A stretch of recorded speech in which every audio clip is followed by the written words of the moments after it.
ওই তো চাচা, তো সবাইকে তো মিষ্টি খাওয়ালাম এসএসসি পাস করলাম বলে, তো চাচাকে তো আর মিষ্টি খাওয়ানো হলো না। আচ্ছা যাই, চাচাকে মিষ্টি খাইয়ে আসি। ও হ্যাঁ হ্যাঁ হ্যাঁ, চাচা তো আবার মিষ্টি খায় না, চাচা তো আবার সুগার। চাচাকে তাহলে একটা পানি খাওয়াই আসি। আচ্ছা যাই তাহলে, চাচাকে পান খাওয়াই আসি। সালাম আলাইকুম চাচা, কেমন আছেন? ওয়ালাইকুম আসসালাম বাপ, ভালো আছি। তুমি ভালো আছো তো? হ্যাঁ আলহামদুলিল্লাহ ভালো আছি। চাচা পানটা খান। কীর্তন বাপ। হ্যাঁ এসএসসি তে পাস করছি তো চাচা, তাই সবাইকে মিষ্টি খাওয়াচ্ছি। আর চাচা আপনি তো সুগার, আপনি তো মিষ্টি খান না, তাই আপনার জন্য ভালো একটা পান নিয়ে আনি। চাচা আপনি পানটা খান। যাও বাপ, তুমি যখন দিছা। তো বাপ বাইসে থাকো, ভালো করে হ্যাঁ পড়াশোনা চাচা করো। দোয়া করেন চাচা।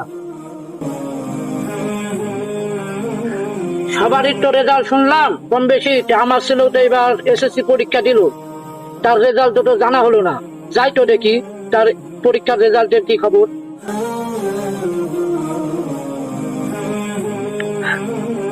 হাবিব, হ্যাঁ সবার রেজাল্ট এটা শুনলাম, তুমিও তো পরীক্ষা দিলা বাপ, তোমার রেজাল্টের কি খবর?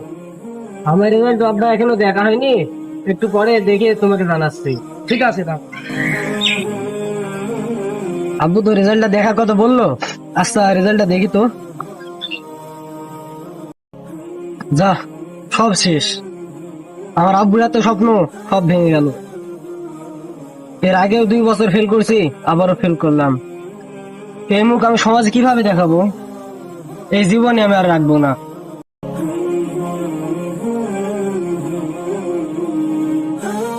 চাচা, হাবিব কোথায় গেছে? হাবিবকে তো কোথাও দেখলাম না, বাড়িতে আছে নাকি?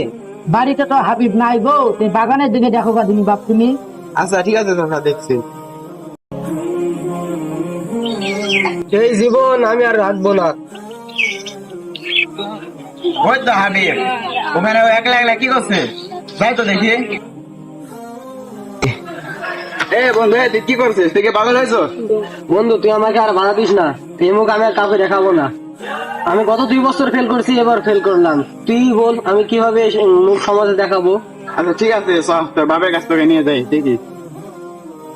চাচা, আপনি জানেন আপনার ছেলে কি করতে যাচ্ছিল? কি করতে যাচ্ছিল বাপ? আপনার ছেলে তো আত্মহত্যা করতে যাচ্ছিল। কিসের জন্য আত্মহত্যা করতে যাচ্ছিল? 2 বছর এসএসসি ফেল করতে, এবারও ফেল করছে বলে আপনার ছেলে আত্মহত্যা করতে যাচ্ছিল। বাপ, তুই কেন এ কাজ করতে যাচ্ছিলি? তুই জানোস না আত্মহত্যা করা মহাপাপ? যারা আত্মহত্যা করে তখন তারা কখনোই জান্নাতে প্রবেশ করতে পারে না। তুই কেন এই কাজ করতে যাচ্ছিলি? তোকে কি আমি এই শিক্ষা দিয়েছি? আব্বু, গত 2বার ফেল করছি, এবারও ফেল করলাম। তাহলে সমাজে আমার এই মুখ কিভাবে দেখাবো? ধুর বাপ, ফেল করেছে তো কি হয়েছে? সফলতা একদিন আসবে ইনশাআল্লাহ। আপনাদের উদ্দেশ্যে বলছি, যারা এবার এসএসসি পরীক্ষার্থী ব্যাচ এবং যারা ফেল করেছেন, তাদের মনে খারাপ চিন্তা ভাবনা যারা করছেন, তারা ভুলেও এমন চিন্তা ভাবনা কখন করবেন না। কারণ আত্মহত্যা করা মহাপাপ, আর আত্মহত্যা যে করে সে কখনো জান্নাতে প্রবেশ করতে পারবে না। আর হ্যাঁ, নিশ্চয় আল্লাহ আপনাদের সাথে আছে এবং আল্লাহ যা করে ভালোর জন্যই করে। তাই চেষ্টা চালিয়ে যান। এবার হয় নাই তো কি হয়েছে, সামনের বার ইনশাল্লাহ অবশ্যই হবে। সফলতা একদিন আসবেই। আর হ্যাঁ, আমাদের ভিডিওটি ভালো লাগলে একটা লাইক, কমেন্ট, শেয়ার এবং আইডিটা এবং চ্যানেলটা সাবস্ক্রাইব করে আমাদের পাশে থাকবেন। ধন্যবাদ।